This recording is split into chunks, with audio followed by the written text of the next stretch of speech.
Kawasaki, may 125cc scooter na. Kamusta naman kaya? Sasabay ba? Clipin natin ngayong araw. Tara!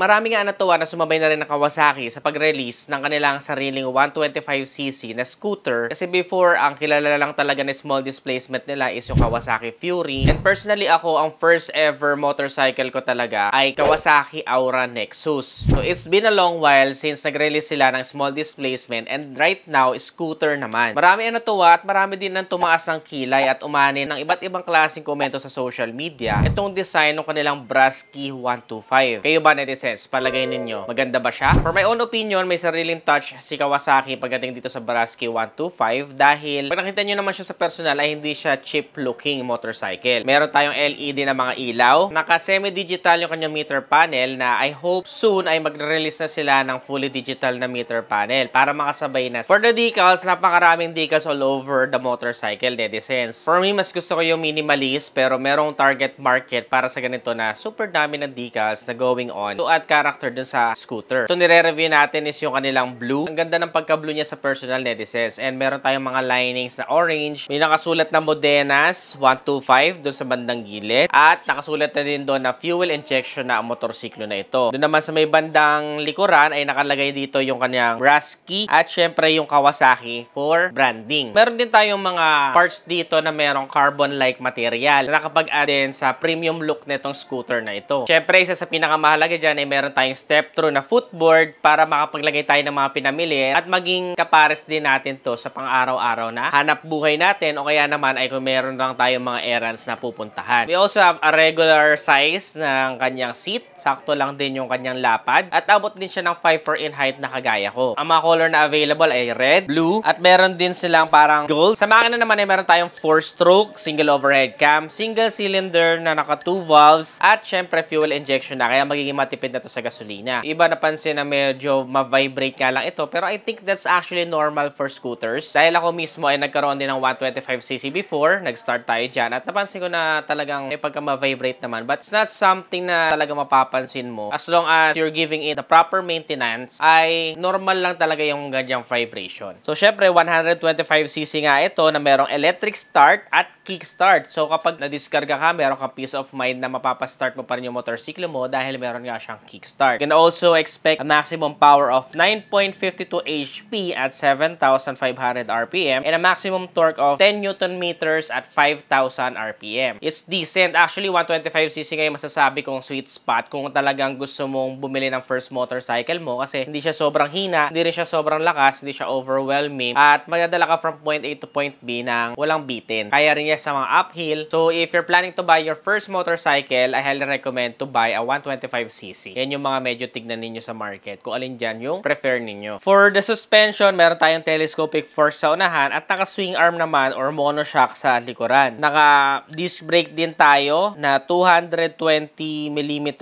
sa unahan at ang maganda dito ay naka-disc brake din po siya pati sa likod. Na usually sa ganitong category ay naka-drum brake pa halos lahat ng 125cc. So good job Kawasaki kasi naka-disc brake na rin ito sa likod. Meron din tayong 5.1 liters sa fuel tank capacity at sakto lang din yung space niya for the seat. I don't think kakasya ang isang helmet dito. Pero meron naman tayong designated hooks para isabit yung mga helmet strap natin dito at hindi siya kaagad-agad makuha. For the overall dimensions, meron tayong length na 1,890mm, width na 850mm at height na 1,150mm.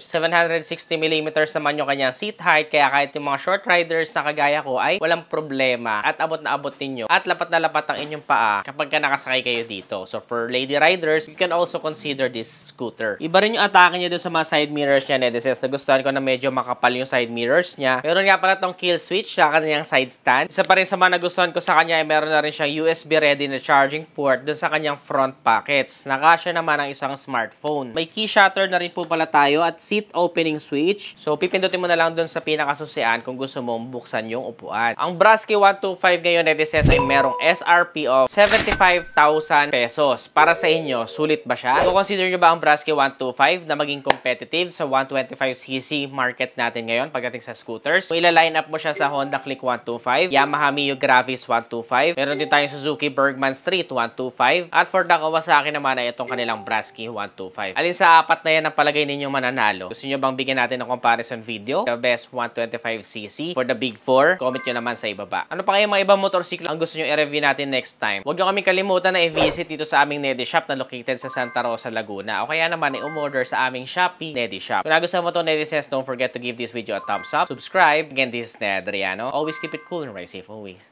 Kawasaki may 125cc na. Akala ko dati mga big bike lang nire-release nila. Meron na rin sila ngayon small displacement, netizens. Silipin natin ngayong araw itong Brasky 125. Tara, siguradong paniwala pa lang to ng Kawasaki sa pagre-release ng small displacement. Nagkaroon talaga sila ng sarili nilang design. Dito sa 125cc nila, iba yung pagka-blue niya. Super vibrant, very visible. Mga decals dito, Brasky. Orange na lining, daytime running light, LED headlight, sequential turn signals. Sa engine, 4-stroke, single overhead cam, single cylinder, fuel injected, air-cooled, maximum output 9.52 HP, maximum torque 10.1 Newton meters. Bio papers, top speed ng 104 kilometers per hour. Semi-digital meter panel, analog display, digital naman bandang ibaba. Dalawang side pockets, malalim at mababaw. Disusi pa siya. Ito yung physical key. 14-liter seat storage, 5.1 liter fuel tank capacity. Dalawang designated hooks, matte finish, seat cover, malapad. Sakto lang yung kapal, enough space for pillion ride, metallic grab bar. Soon ay magkakaroon na din tayo ng K3 bracket. Step-through footboard sa suspension, telescopic fork sa unahan, single shock likuran. Disc brake sa unahan at drum brake sa likuran. Abot din siya ng Filipino height, 760mm seat height, napakagaan, 108